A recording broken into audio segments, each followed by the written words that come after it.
రాష్ట్ర వ్యాప్తంగా కూడా పార్టీ నాయకులు, కార్యకర్తలు, ప్రజలు ఈ జన్మదిన వేడుకల్ని పెద్ద ఎత్తున జరుపుకోవాలని,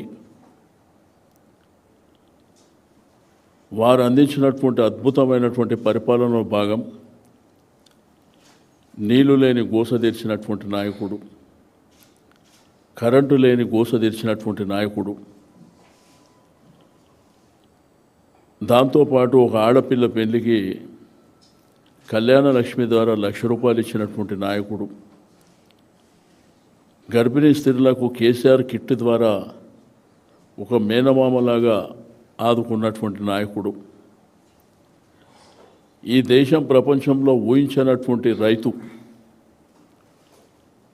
రైతు బంధు అనేటువంటి గొప్ప కార్యక్రమాన్ని తెచ్చినటువంటి నాయకుడు, చదువుకునేటువంటి పిల్లలకు ఓవర్సీస్ స్కాలర్షిప్ ఇచ్చినటువంటి గొప్ప నాయకుడు, మిషన్ కాకతీయ ద్వారా నీటి దాహర్తిని తీర్చినటువంటి నాయకుడు, ఇరిగేషన్ కాళేశ్వరం ప్రాజెక్టుల ద్వారా అద్భుతంగా అన్ని గ్రామాలకు నీళ్ళు ఇచ్చినటువంటి నాయకుడు,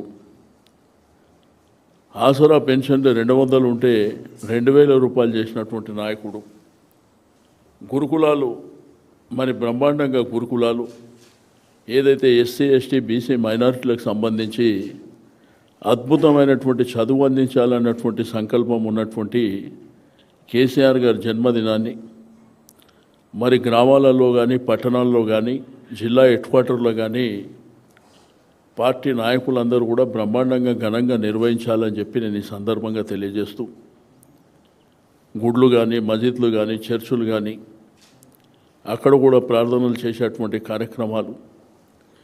అయితే రాష్ట్ర కార్యాలయంలో అంటే తెలంగాణ భవన్లో ఆ రోజు ఉదయం 10 గంటలకు కేటీఆర్ గారు ముఖ్య అతిథిగా కేక్ కట్ చేస్తారు.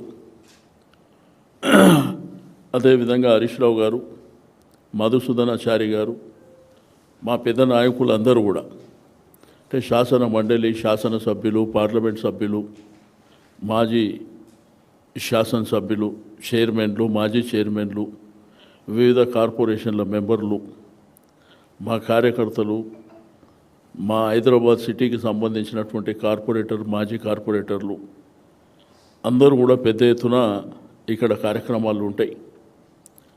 ఆ కార్యక్రమాలు అయిన తర్వాత అందరికీ భోజన ఏర్పాట్లు కూడా ఉంటాయి, ఇంక్లూడింగ్ మీడియా అందరూ కూడా. ఎందుకంటే మా నాయకుడిని పుట్టినరోజు జరుపుకోవడం అనేది మేమందరం మా అదృష్టంగా భావించి పెద్ద ఎత్తున జరుపుకోవాలనేటువంటి సంకల్పం ప్రతి సంవత్సరం కూడా చాలా గ్రాండ్గా చేస్తాం. ఈ సంవత్సరం కూడా చాలా అద్భుతంగా పుట్టినరోజు వేడుకల్ని చేపట్టడం జరుగుతుందని చెప్పి నేను ఈ సందర్భంగా తెలియజేస్తూ ఉన్నాను. నిన్న మొన్న సరే మున్సిపాలిటీ ఎలక్షన్లు కూడా జరిగినాయి, రిజల్ట్స్ కూడా వచ్చినాయి.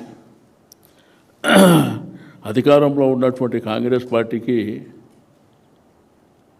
15 లక్షల ఓట్లు వేస్తే ప్రతిపక్షంలో ఉన్న మాకు కూడా 10,80,800 చిల్లర ఓట్లు రావడం కూడా అది మామూలు విషయం కాదు. ఎందుకంటే రాజకీయాలలో మా ప్రభుత్వం ఉన్నప్పుడు ఇదే లోకల్ బాడీ ఎలక్షన్లు జరిగితే వన్ సైడ్ ఎన్నికలు జరిగినాయి. కానీ ఇప్పుడు చూస్తే మాకేమీ మా కార్యకర్తల నాయకుల పోరాట పటిమ చిన్న విషయం ఏం కాదనేటువంటి విషయాన్ని కూడా నేను ఈ సందర్భంగా తెలియజేస్తూ ఉన్నాను. కాబట్టి ఎల్లుండి 17వ తారీఖున జరిగే కేసీఆర్ గారి పుట్టినరోజుని మరి ఘనంగా నిర్వహించడానికి ఏర్పాట్లన్నీ జరుగుతున్నాయి.